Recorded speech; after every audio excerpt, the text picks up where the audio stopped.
Bismillahirrahmanirrahim. Di video pembelajaran ini masih membahas materi dinamika rotasi. Sebelumnya di video part 1 kalian sudah mempelajari momen gaya, momen inersia, dan hubungan momen gaya dan momen inersia. Sekarang di video ini kita akan membahas bahasan yang keempat, yaitu energi kinetik.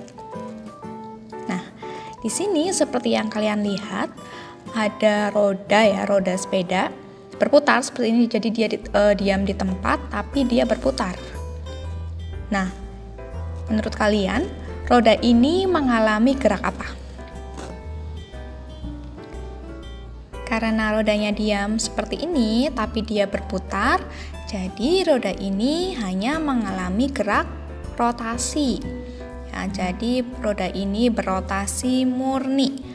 Karena roda hanya berotasi murni, jadi dia hanya memiliki energi kinetik rotasi, di mana persamaannya eka rotasi sama dengan setengah I omega kuadrat.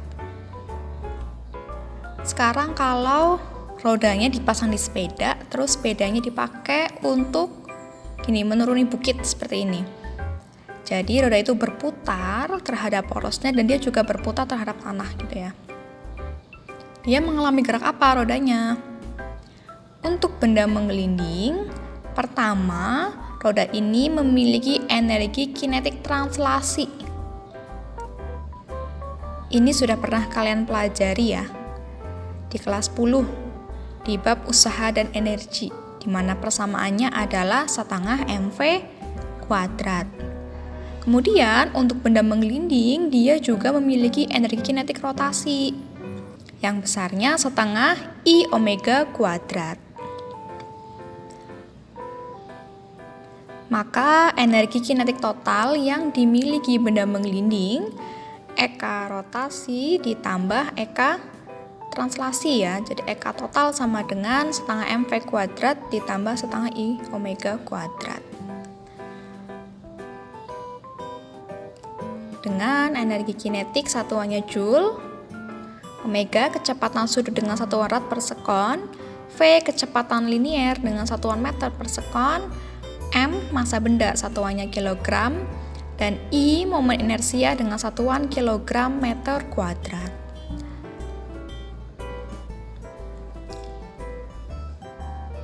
Berikut ada contoh soal. Sebuah bola pejal bermassa M dengan jari-jari R dan momen inersia I sama dengan 2/5 mr kuadrat. Menggelinding tanpa slip menuruni bukit seperti tampak pada gambar. Hitung kelajuan bola di dasar bukit dan percepatan bolanya. Sekarang kita proyeksikan untuk gaya yang bekerja pada bola pejal ini. Ada gaya berat W, arahnya ke bawah mg. Kemudian dia membentuk sudut theta, sehingga kalau kita proyeksikan mg sin theta. Kemudian karena dia menggelinding ke bawah, dia punya gaya gesek yang arahnya ke atas. Nah, kemudian di sini ada H, ketinggian bukitnya, dan ada theta besar sudut kemiringan dari bukit ini. Pertama, kita menerapkan hukum kelestarian energi. Ingat ya, EM1 sama dengan EM2. Energi mekanik 1 sama dengan energi mekanik 2. Energi mekanik rumusnya EP plus EK. Jadi untuk yang posisi masih di atas ya, saat dia belum bergerak, EP plus EK. Sedangkan EM2 saat bola pejalnya mulai menggelinding, sehingga energi total saat benda menggelinding di sini adalah EK translasi ditambah EK rotasi. Nah, saat masih di atas, masih diam, karena diam dia nggak punya kecepatan sehingga EK-nya 0. Jadi dia hanya mempunyai energi potensial sebesar mgh. Sama dengan energi kinetik translasi setengah mv kuadrat ditambah yang rotasi setengah I omega kuadrat. Dimana omega itu persamaannya V per R.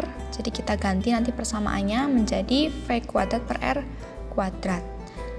Nah, sekarang kita masukkan mgh sama dengan setengah mv kuadrat plus setengah I momen inersia. Tadi sudah diketahui di soal ya, 2/5 mr kuadrat. Jadi setengah dikali 2/5 mr kuadrat dikali V per R kuadrat. Ini duanya kita coret, kemudian R kuadratnya juga kita coret. Kemudian M-nya juga ada semua ya, sama ya, besar M sama, jadi kita coret juga. Sehingga persamaannya lebih sederhana lagi menjadi GH sama dengan 1/2 V kuadrat plus 1/5 V kuadrat. Samakan penyebutnya menjadi per 10, jadi GH sama dengan 7/10 V kuadrat. Kita pindah ruas ya, nanti dihasilkan V sama dengan akar 10 GH per 7. Jadi ini adalah kelajuan si bola. Kemudian yang kedua, kita mencari percepatan. Ada dua yang kita hitung ya, yaitu untuk translasi dan rotasi. Pertama untuk translasi, kita menggunakan persamaan hukum 2 Newton, sigma F sama dengan M kali A. Kemudian untuk gaya-gaya yang bekerja, untuk yang gerak translasi, di sini ada mg sin theta dan gaya gesek. Karena gaya gesek berlawanan menjadi negatif ya, mg sin theta min F sama dengan M kali A.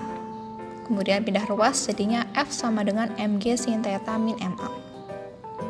Untuk yang rotasi, kita pakai momen gaya sigma tau sama dengan I kali alfa. Dimana alfa kita pakai A per R.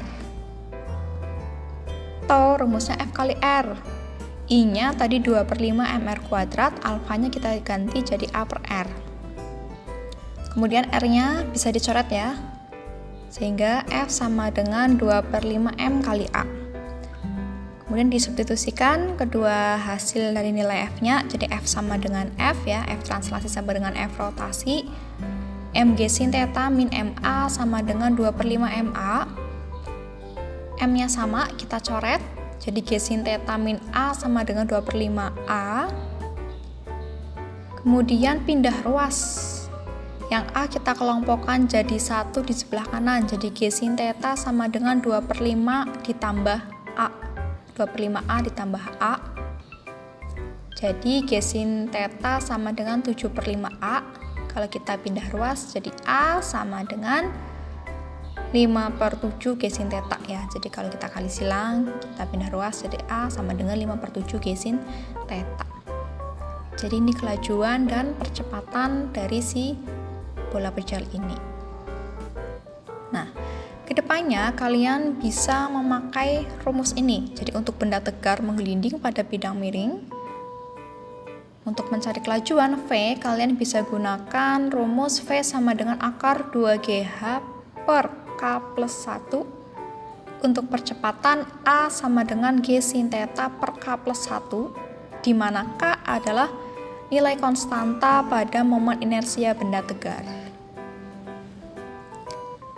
Terakhir ada besaran momentum sudut, lambangnya L besar, yaitu berapa besar momentum linier yang diarahkan di sekitar titik pusat.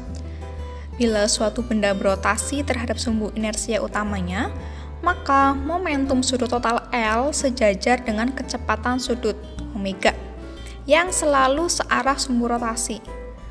Momentum sudut L adalah hasil kali momen inersia dan kecepatan sudut. Jadi persamaannya L sama dengan I kali omega.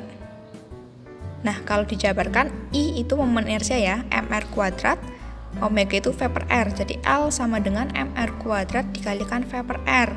R-nya kita coret. Jadi bisa juga persamaan L adalah L sama dengan M dikalikan R dikalikan V. Jadi bisa pakai ini ya, dua-duanya ya, tergantung yang diketahui di soal gitu ya. Nah, untuk momentum sudut itu satuannya adalah kilogram meter kuadrat per sekon.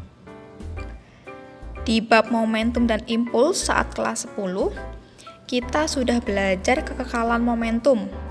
Nah, di benda berotasi juga ada, yaitu hukum kekekalan momentum sudut, yang berbunyi, jika tidak ada resultan momen gaya luar yang bekerja pada sistem, atau sigma tau sama dengan 0, maka momentum sudut sistem adalah kekal atau tetap besarnya. Misal nih, Bapak ini ya, naik kursi yang bisa berputar.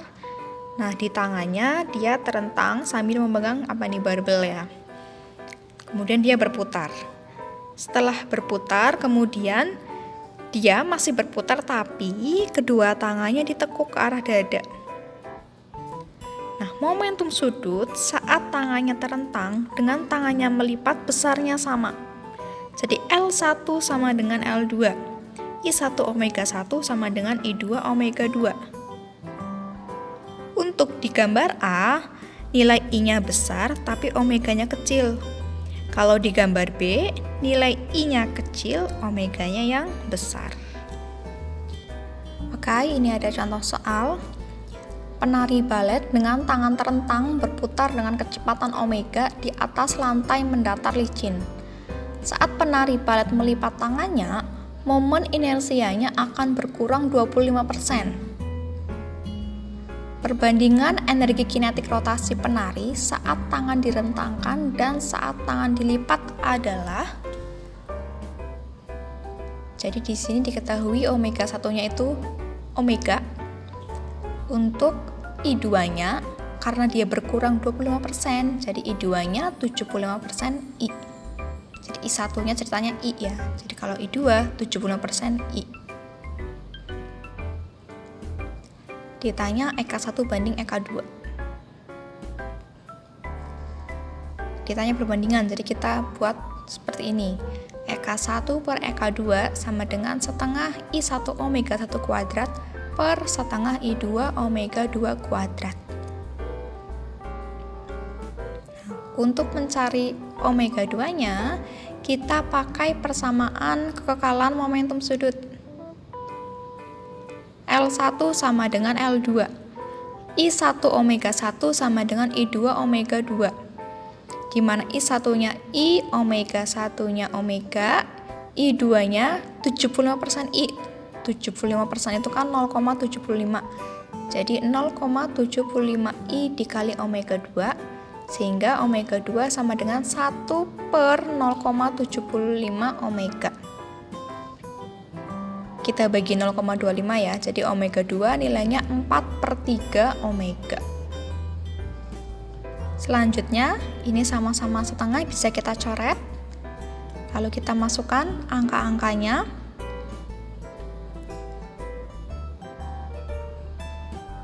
EK 1 per EK 2 sama dengan I1 per 0,75 I1 omega per 4/3 omega kuadrat. I1-nya sama, kita coret. Omeganya juga sama, kita coret. Untuk 1 per 0,75 jadi 4/3 ya. Kemudian 1 per 4/3 kuadrat jadinya 9/16. Jadi perbandingan EK 1 dan EK 2 adalah 3/4 atau 3 dibanding 4. Demikian untuk penjelasan energi kinetik dan momentum sudut. Silahkan buat catatan saat menyimak video ini. Jika ada pertanyaan, silahkan ditanyakan saat pembelajaran besok. Tetap semangat, terima kasih.